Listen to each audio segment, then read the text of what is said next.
Give her the podium if you have any questions. Louisa? Brooklyn, we go hard. Yeah, I told you guys I was rock your socks off, so I hope I entertained you all. I had a little bit of ring rust in there, but you know, I felt like I was pressing the action and landing more punches. And the sixth round, I had a bit of a slip, but you know, I got up like a true champion and pressed on and pushed forward, and we came out victorious like a warrior. I would just like to thank the PBC, thank Al Heyman and Louis DeCubas Jr., and of course my man Elvis Grant for everything that he's done this year. It's been a big year for us, and you know, we've had a minute out of the ring, so I'm grateful to be here and back and be presenting women's boxing to the PBC. So thank you guys all for having me, Tom Brown and Kelly also. I really appreciate everybody, Thorsten, and everyone that's done all the hard work behind the scenes. So, to you guys. You guys have questions for the champ? Louisa. You just slip a little bit in the sixth, but you did get hit with a shot. Were you hurt at all, or was it just more of a balance shot? No, it was good. It was just a bit of a quick shot.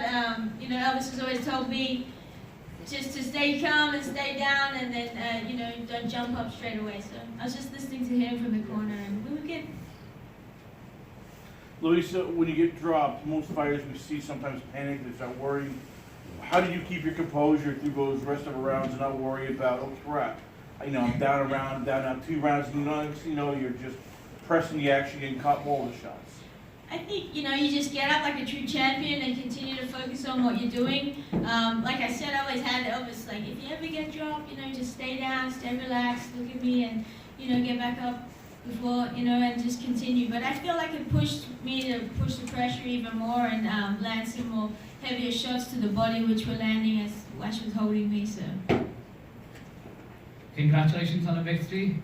You know, this is you know, it's great for, you know, boxing in your, you know, part of the world, in the Australasia area, you know, that you represented them in the way that you are. What legacy, you know, were you looking to leave for, you know, the Australasia region where, you know, boxing is really on the rise on a world scene? Yeah, boxing is definitely on the rise, especially for the women. I represent my country, Australia, and I'm very grateful to be here and be representing them on this level. It's very challenging to come all the way from Perth, which is, you know, 11,000 miles away, be away from my children, and be able to represent this sport and also the women and my country. So I feel very grateful to be here and blessed by God.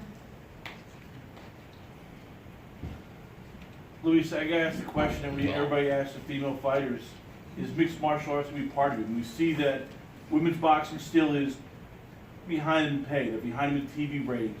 Have you thought about doing that, doing both, doing MMA and boxing, just so you can get more money in your pocket, more, you know, notoriety, more TV opportunities? Yeah, I understand. You know, there's a lot of fighters doing that as well, so they can create more fights and things like that. But for me, I love boxing.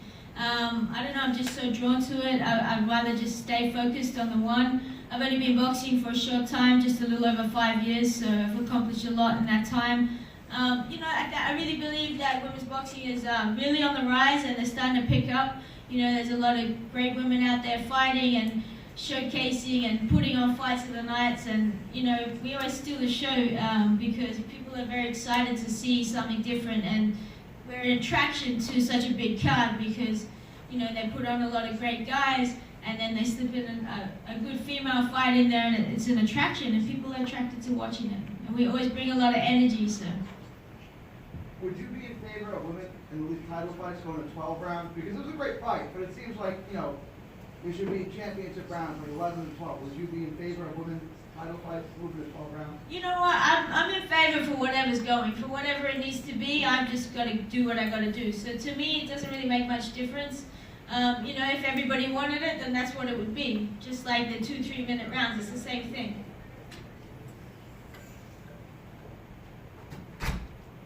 Anyone? Was she better than you expected her to be in the rematch? I think this time she came harder to fight, but like I said, I had a year off as well, so finding that distance and getting back in the ring with a few challenges throughout the year has probably played a big part of it. But she definitely came more prepared, I believe. Yeah. What did Elvis say to you when you were, getting ready to get What was he saying to me? I don't actually. Just what he was saying to me in my head, because he already prepped me for this all the time. We go through so many things in the ring, and he says, you know what, you're fighting at this level. If you ever get dropped, which you probably will one day because you're a boxer, just stay down, don't jump up, and just keep calm, and then get back up. And that's what I did. And then we carried on like warrior. Louisa, final question here for me.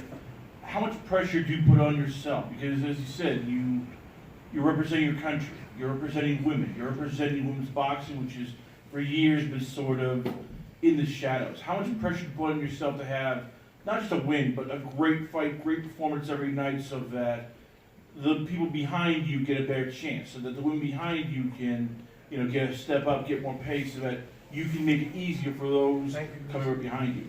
Yeah, I definitely do put a lot of pressure on myself. I think anybody at that elite level that wants to continue to rise and to continue to grow will always put a lot of pressure on themselves. I think that we can be our worst enemies sometimes, wanting to do better and better all the time. But it's definitely, when you have that place to be able to create that change, then you're always wanting to do better. So that pressure is always going to be there. It's just how you handle it.